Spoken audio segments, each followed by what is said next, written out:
एक छोटे से गांव में रामलाल नाम का एक किसान रहता था। वह बहुत मेहनती था और अपनी ईमानदारी के लिए जाना जाता था। उसके पास 3 बेटे थे, मोहन, सोहन और रघु। तीनों खेतों में अपने पिता की मदद करते थे और उनके खेतों में उगाया गया गेहूं पूरे गांव में मशहूर था। एक साल फसल बहुत अच्छी हुई और अनाज की कीमत भी बढ़ गई। तीनों भाइयों ने मिलकर खेत से अच्छी मात्रा में गेहूं निकाला और उसे बेचने की योजना बनाई। लेकिन तभी मोहन ने एक चालाकी भरी योजना सुझाई।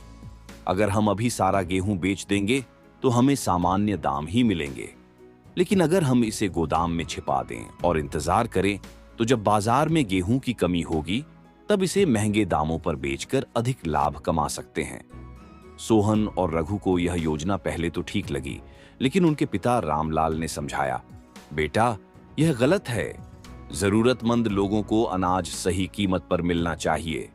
लेकिन तीनों भाइयों ने उनकी बात नहीं मानी और चुपचाप गेहूं का बड़ा हिस्सा गोदाम में छिपा दिया। कुछ महीनों बाद गांव में भारी बारिश हुई और बाढ़ आ गई। इस प्राकृतिक आपदा में कई किसानों की फसलें बर्बाद हो गईं।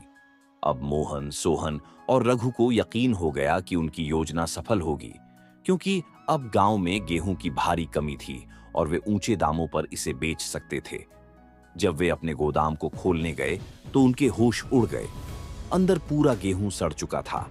नमी और कीड़ों की वजह से अनाज खराब हो गया था। जिन बोरियों को वे सोने का खजाना समझ रहे थे, वे अब बेकार हो चुकी थीं। रामलाल ने अपने बेटों को समझाया, ईमानदारी से जो कमाई होती है वही सच्ची दौलत होती है। लालच के कारण हम खुद का ही नुकसान कर बैठे। तीनों भाइयों ने अपनी गलती मानी और गांव वालों से माफी मांगी।